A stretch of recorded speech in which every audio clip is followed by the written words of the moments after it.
தேவராஜ் நாட்டு சக்கரை. நாங்கள் வந்து நாட்டு சக்கரை தயாரிக்கிறோம். அச்சு வெல்லம், குண்டு வெல்லம் எல்லாமே செய்கிறோம். கரும்பு வெளியிருந்து வாங்கிட்டு வந்து திருசூரில் போட்டு ஜூஸாக எடுத்து கொப்பரையில் விட்டு அதை கொதிக்க வச்சு ஃபில்ட்ரு பண்ணி சர்க்கரையாக தயாரிக்கிறோம். அச்சு வெல்லமாகவும் ஊற்றுவோம். அச்சில் ஊற்றி குண்டு வெல்லமாகவும் தயாரிக்கிறோம். இது வந்து அத்தானி ஊர். Phone number 9597854000.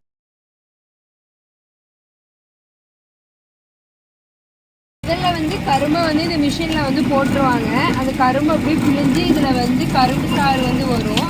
அந்த கரும்பு சாறு அப்படியே இது வந்து வடிகட்டி அப்படியே இந்த பைப் மூலமாக வந்து அங்கே வந்து கொப்பரைக்கு வந்து போயிடும். கரும்பு புழிஞ்சு விட்டு இந்த சக்கை மட்டும் தனியாக வந்து இந்த பக்கம் வந்துடும். இப்படியே அந்த கரும்பு ஜூஸ் வந்து அப்படியே அந்த டேங்க்கில் வந்து ஸ்டோர் ஆகி அப்படியே அந்த பைப்லேருந்து வந்து இந்த கொப்பரையில் வந்து நிரம்பிடும். கரும்பு சாறு ஊற்றிருப்பாங்க. அந்த கரும்பு சாறு கொதிக்கிறப்ப வந்து சோடா உப்பு போடுவாங்க. எதுக்காகனா அப்போ தான் கரும்பு சாறில் இருக்கிற கழிவெல்லாம் பிரித்து எடுக்கிறதுக்காக சோடா உப்பு போடுவாங்க. அதுக்கப்புறம் சோடா உப்பு போட்டு அது நல்லா கொதிச்சதுக்கப்புறம் அந்த கழிவு இது மாதிரி மேலே தேங்கி வந்துருக்கு. இதை வந்து ஒரு ஜல்லடை வச்சு அந்த கழிவு தனியாக பிரித்து எடுத்துருவாங்க. கொப்பரையில் வந்து பாவை வந்து கொதிச்சு விட்டு இன்னொரு கொப்பரையில் வந்து இப்படி வந்து மாற்றுவாங்க.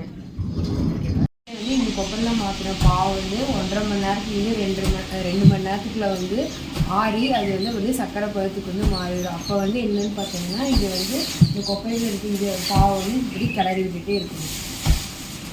சக்கரை ஆறும்போது நாட்டு சக்கரை கட்டியாகாமல் இருக்கிறதுக்காக இந்த மாதிரி ஓட்டை வெட்டை வச்சு இந்த மாதிரி ஓட்டிவிடும் போது கட்டி எல்லாமே வந்து உடஞ்சிரும். நல்லா உதிரி உதிரி நமக்கு சக்கரை கிடைக்கும்.